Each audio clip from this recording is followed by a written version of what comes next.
Welcome back. पुनः स्वागत है आपका।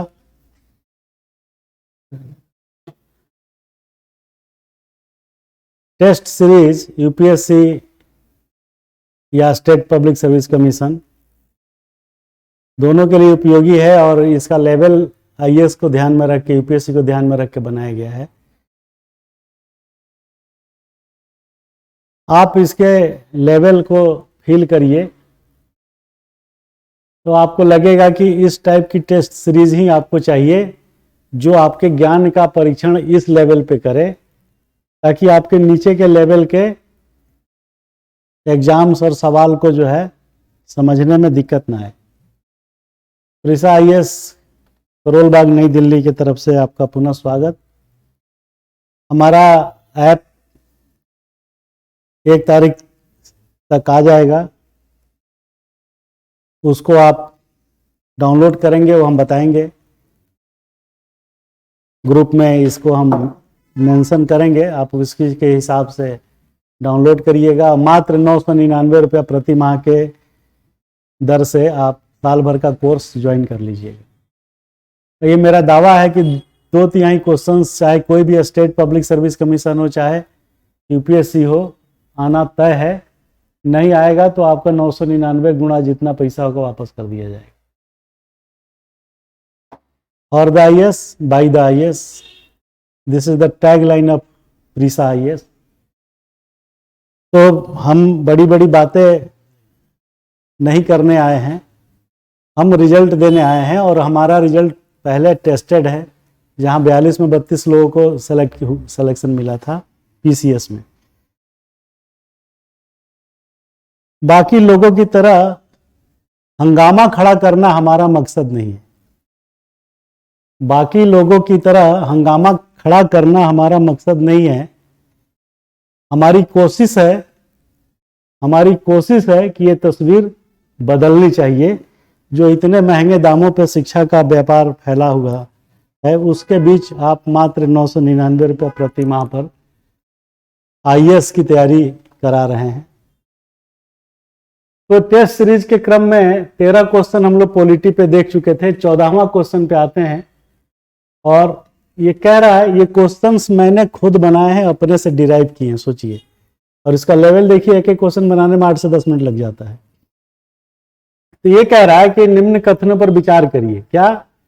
संसद का आशय, मतलब मीनिंग ऑफ संसद, लोकसभा प्लस राज्यसभा प्लस राष्ट्रपति से है, जो एक दूसरे से अंतर संबंधित है, इंटर रिलेटेड है, एवं एक संयुक्त रूप से विधायिका एवं कार्यपालिका को दर्शाते हैं। क्लियर है? तो जब संसद बोलते हैं तो संसद का मतलब होता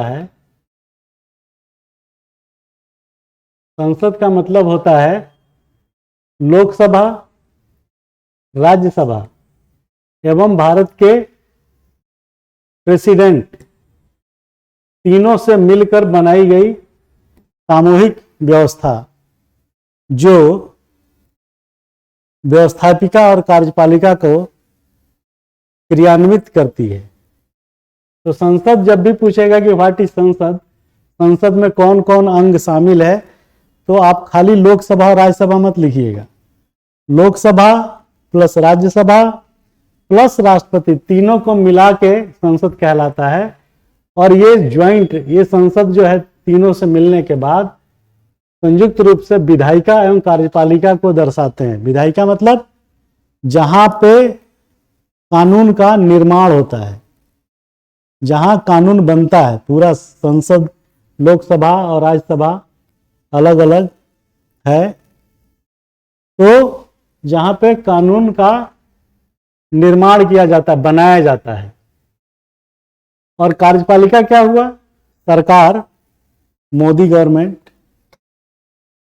तो कार्यपालिका हो गया इस विधायिका के द्वारा बनाए गए कानूनों को लागू करना। क्या करना? लागू करना। तो संयुक्त रूप से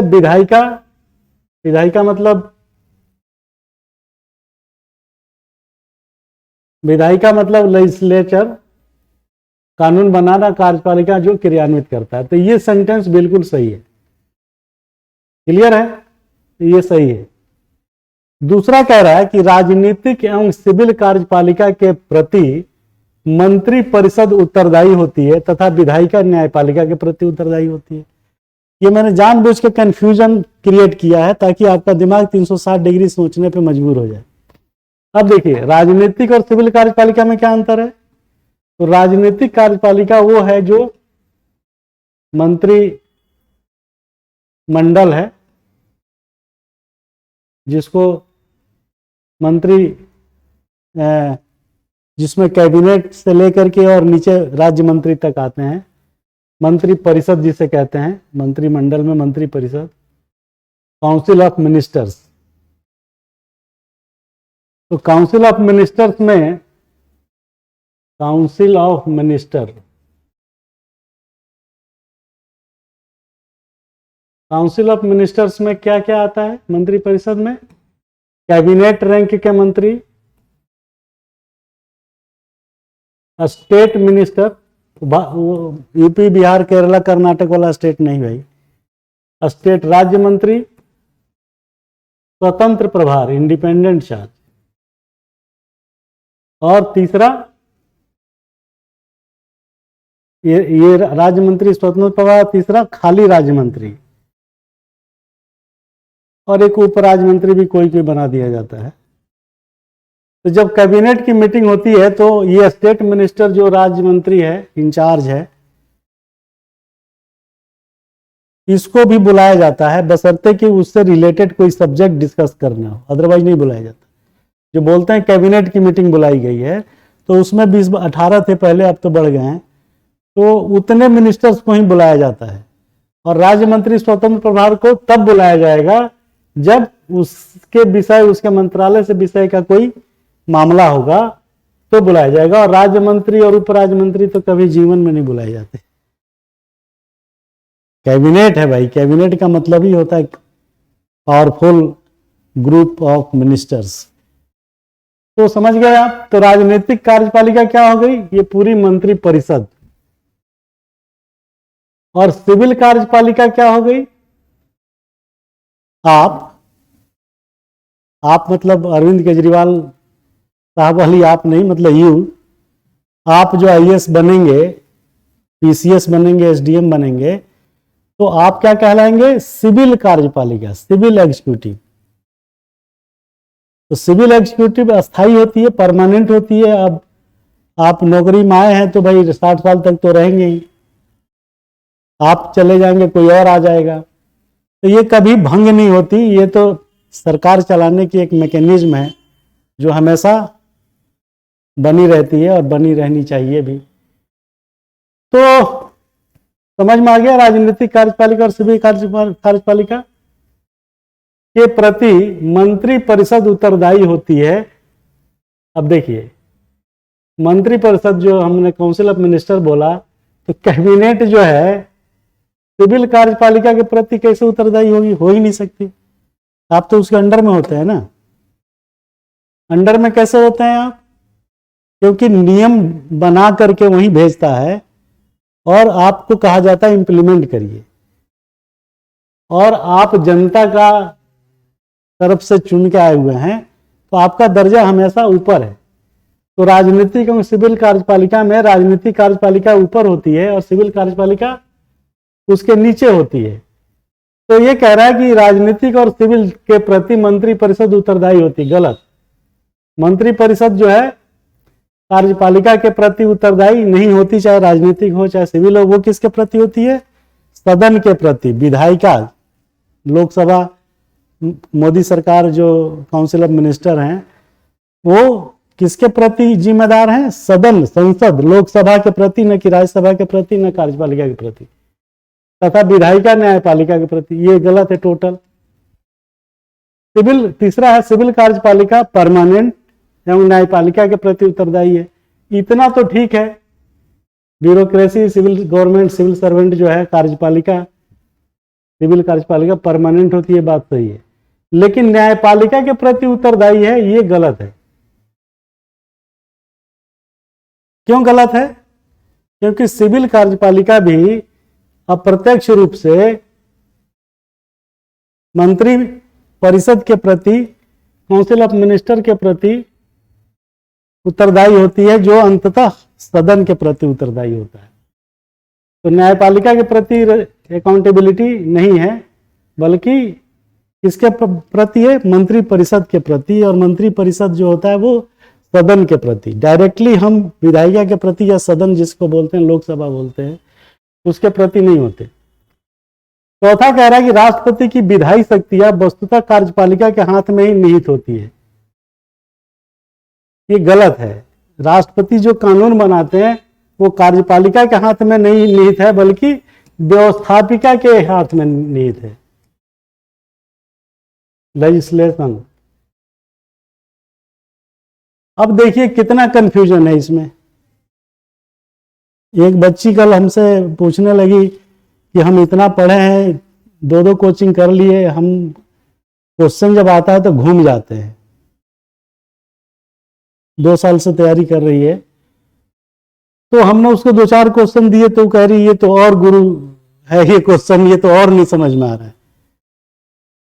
तो हम जो कह रहे हैं कि 360 डिग्री मानसिक विकास की बात जो करते हैं, to train your brain 360 degree, तो ऐसे घुमाएंगे ना, तब आप घूमेंगे 360 डिग्री, तब आपका तैयारी का लेवल बढ़ेगा, फिर आपको समझ में आने लगेगी चीजें, तब आपको लगेगा कि अरे ये तो बहुत जरूरी है। तो पढ़ने से ज्ञानी बन सकते हैं, पढ़ने से बुद्धिजीवी बन सकते हैं, पढ़ने से आप रिसर्च करके रॉकेट साइंस बना सकते हैं, लेकिन खाली पढ़ने से आईएएस पीसीएस का एग्जाम क्वालिफाई नहीं कर सकते, मैं बता रहा हूं। क्योंकि वो टोटल ट्रिक है, एक आर्ट है, एक कला है समझने और समझाने का।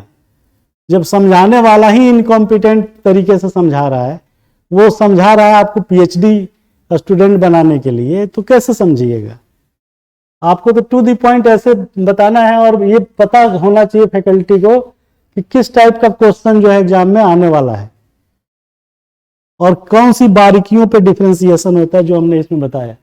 अब बताइए कि अगर आपको क्लियर नहीं होगा ये सब टर्म, तो आप क्या आंसर ढूंढिएगा? सिविल कार्यपालिका अस्थायी, ये तो बड़ा खुश हो गए, सही है, एवं न्यायपालिका के प्रति उत्तरदायी है, ये लगेगा अरे हाँ यार, तो न्यायपालिका के प्रति तो उत्तरदायी होगी ही, क्योंकि जुडिशरी तो ऊपर है।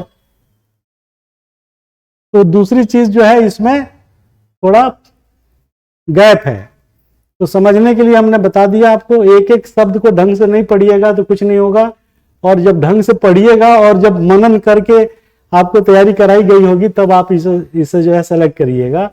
पूरे सेंटेंस में सिर्फ एक एक शब्द जो है आपको कंफ्यूज कर रहे हैं, तो ये भी गलत हो गया और ये भी गलत हो गया। राष्ट्रपति की विधायी शक्तियां व्यवस्थापिका के हाथ में ही निहित होती है, न कि कार्यपालिका के हाथ में। तो कौन कौन सही है? सिर्फ 1 नंबर, ये डी। अब आप खुद रियलाइज करिए कि क्वेश्चंस का लेवल कितना कॉम्प्लेक्स बनाया गया है। और आपको मैं बता दूं, आप ये देख के घबराइएगा मत कि अरे बड़ा कठिन है। कठिन कुछ नहीं है। कठिन तो कोई चीज तब होती है जब आप उसमें इंटरेस्ट नहीं लेते और आपको पता नहीं होता। लेकिन जब आपको किसी चीज के बारे में पता हो जाता है तो कोई भी चीज कठिन नहीं होती, फिर वो आपके लिए आसान हो जाती है। एक पहली क्लास के बच्चे से पूछेंगे कि केरल की राजधानी कहाँ है, तो उसके लिए कठिन है। और आपसे पूछेंगे तो आप बड़े खुश हो जाएंगे, है हमको मालूम है साहब, त्रिवेंद्रम है। तो कठिन तो, और कठिन होना और आसान होना, ये दोनों चीजें आपके जो है लेवल ऑफ अंडरस्टैंडिंग पे डिपेंड करती है। अगर आपका लेवल ऑफ अंडरस्टैंडिंग अच्छा है तो आपके लिए कुछ भी कठिन नहीं है, और लेवल ऑफ अंडरस्टैंडिंग कमजोर है तो आपके लिए करोल बाग से मेट्रो स्टेशन करोल बाग जाना ही कठिन है। तो जब कोई चीज पता नहीं होती, उस ढंग से आपको पढ़ाया नहीं गया होता, तो आप उसको कहते हैं बहुत कठिन है। हमारे लिए कठिन क्यों नहीं है? क्योंकि हमने डीप पढ़ाई की है, एक एक इंच घुस करके अंदर की चीजें क्लियर की है, इसलिए हमको आसान लगता है, आपको कठिन लगता है। लेकिन वो दौर जब आप हमारे साथ जुड़ के समझिएगा, हम समझाएंगे, तो आप जो है गुरु गुण हो गया और चेला चीनी हो गया, ये कहावत चरितार्थ होगी। तो ये मैं बताना चाहता हूं कि आप हमारे साथ जुड़िए, और क्यों जुड़िए उसका रीजन बताया। आगे बढ़ते हैं।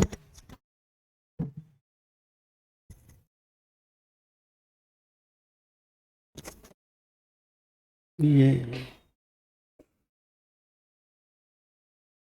चलने दो, कोई फर्क नहीं पड़ता, तो इनफॉर्मल चीजें रिकॉर्ड में आना चाहिए। तो दूसरे सवाल की तरफ बढ़ते हैं।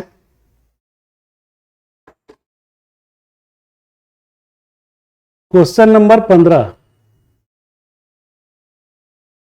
क्वेश्चन नंबर 15 को आप देखिए। क्या कह रहा है कि अनुच्छेद 111 के अंतर्गत राष्ट्रपति किसी विधेयक को कितनी अवधि में अनुमति देगा? टाइम पीरियड पूछ रहा है।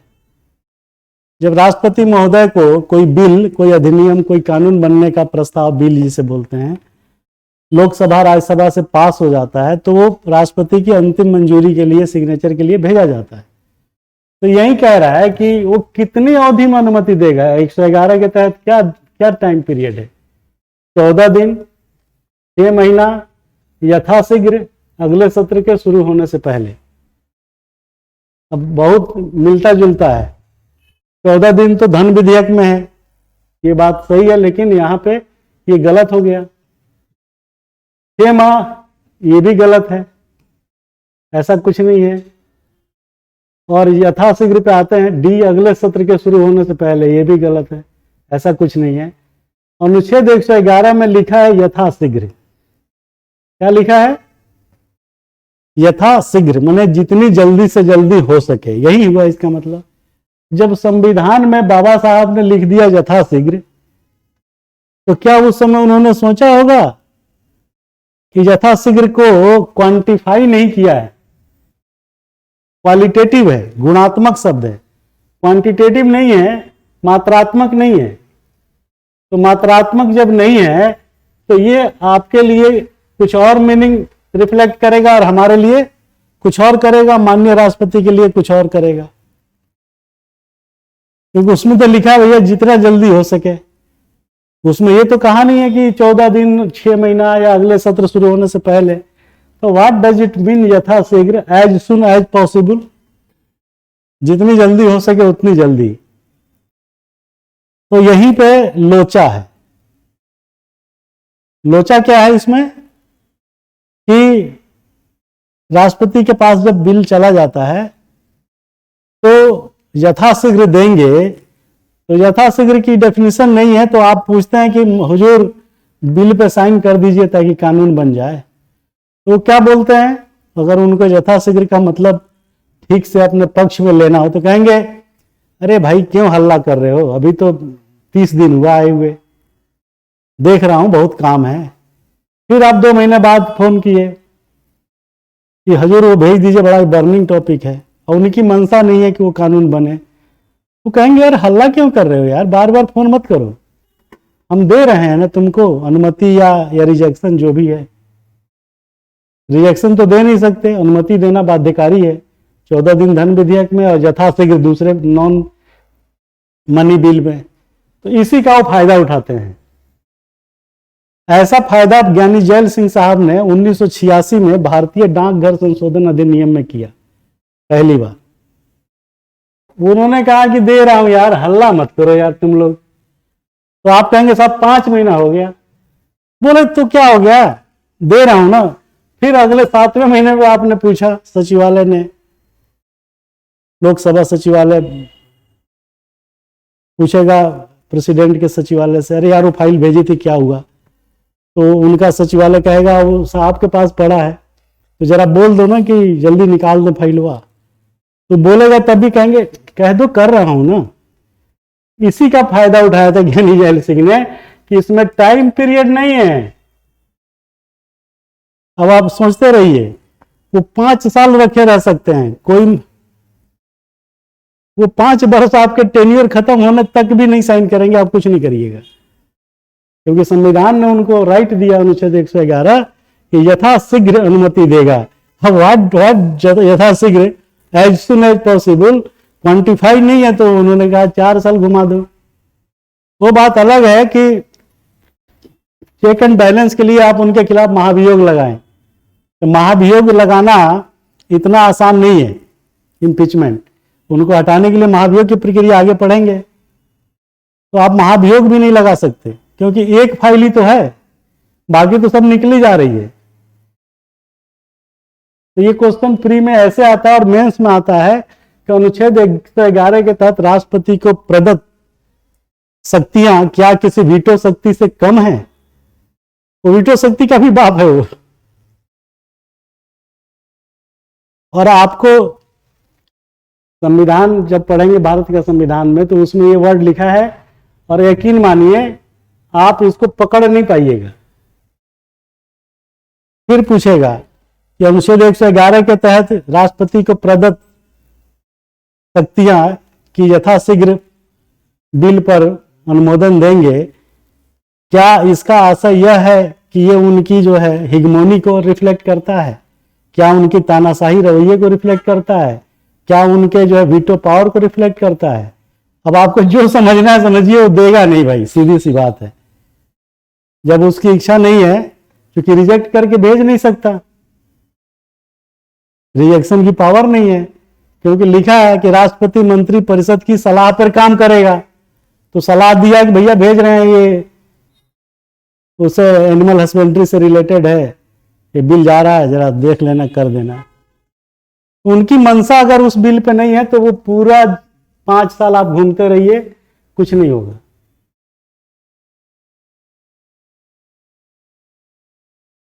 तो ये है राष्ट्रपति की शक्तियां। एक और लेते हैं, बिल्किस बानो गुजरात मामले में, ये बर्निंग टॉपिक है। बिल्किस बानो गुजरात मामले में राष्ट्रपति ने क्षमादान जो लोगों को दिया है, उनके दोषियों को छोड़ने के लिए, वो पूछ रहा है कि वो क्षमादान के किस स्वरूप को दिया है। क्षमादान तो आपने खूब पढ़ा, अखबार में आया कि क्षमादान कर दिया। अरे भाई, तो क्षमादान में पूछ रहा है कि किस स्वरूप, फॉर्म ऑफ क्षमादान, स्वरूप का बात पूछ रहा है। तो पूछ रहा है कि क्षमादान में जो स्वरूप है, एक क्षमा है, एक लघु है दान, एक परिहार है, एक प्रविलंबन है। क्षमा का मतलब सीधे सीधे क्षमा हो गया, जाओ भाई।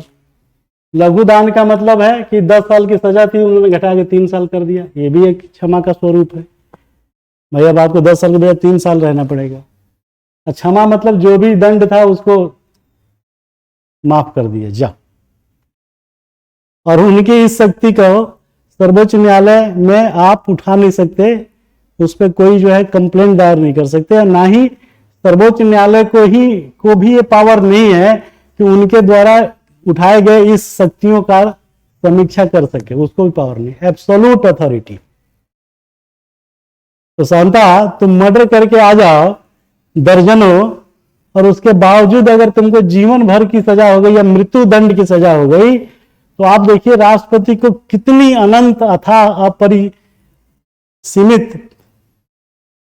शक्तियां है कि वो कहेगा कोई बात नहीं, क्षमा किया, जाओ घूमो।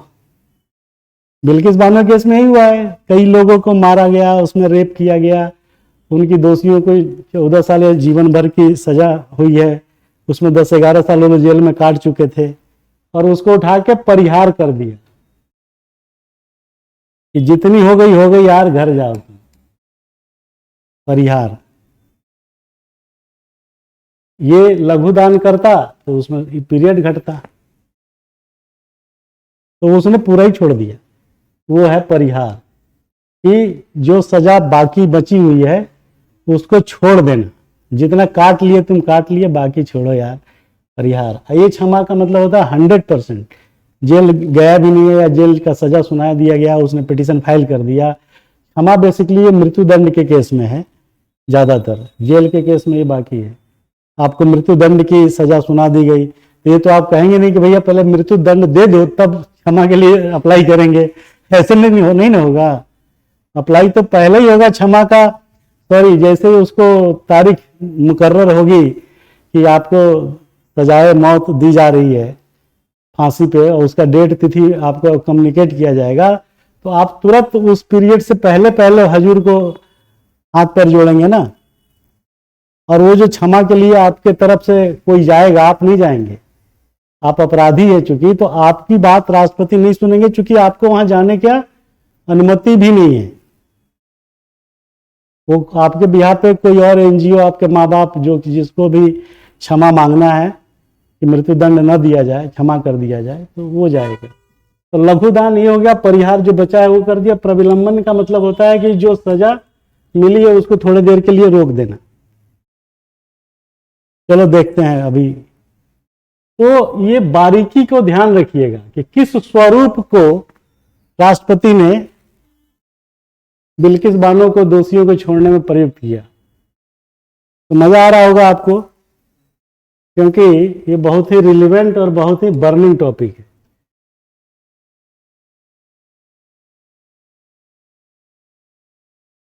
अब देखिए अगला क्वेश्चन जो है, संचित निधि से धन का व्यय कब होगा। ये इकोनॉमिक्स इसमें घुस गया। ये लास्ट क्वेश्चन मैं बताऊंगा, इसके बाद इसको यहीं रोकेंगे। तो भारत का संचित निधि, अब आप खाली संचित निधि सुने रहिएगा तो सवाल का जवाब आप नहीं दे पाएंगे। कंसोलिडेट फंड ऑफ इंडिया, इसका सारा पैसा कहाँ रहता है? नागपुर में स्टेट बैंक ऑफ इंडिया के पास। देश का जितना संचित निधि में धन जमा होता है टैक्सेशन से या अदर रिसोर्सेज से, वो सारा पैसा नागपुर में एसबीआई के बैंक खाते में रहता है कि भारत सरकार का संचित निधि में कितना अरब रुपया पड़ा है। तो नागपुर जाने का प्लान बनाइए। तो ये कह रहा है कि उसमें से धन क्या व्यय है, कब संभव है? तो भारत सरकार का निधि है संचित निधि। तो कह रहा है विधायिका व्यय की अनुमति दे, या राष्ट्रपति द्वारा अनुमति पर, या प्रधानमंत्री के द्वारा, या सिविल कार्यपालिका के अनुमोदन पे। तो सिविल कार्यपालिका तो आप जानेंगे, ब्यूरोक्रेसी, आईएएस आईपीएस, तो ये तो खत्म ही हो गया। वो उसकी क्या पावर है संचित निधि में? प्रधानमंत्री को भी पावर नहीं है कि पैसा निकाल लें, उनके घर का पैसा नहीं है ना। और राष्ट्रपति को भी पावर नहीं है। सीधा पावर किसको है? विधायिका को। विधायिका मीन्स लोकसभा, राज्यसभा, दोनों अलग अलग या दोनों कंबाइंड भी। तो विधायिका, विधायिका का मतलब लोकसभा, जिसमें 543 सांसद हैं, वो वोट करेंगे 50% प्लस 1, तब आप उसमें से पैसा निकालेंगे। क्लियर है?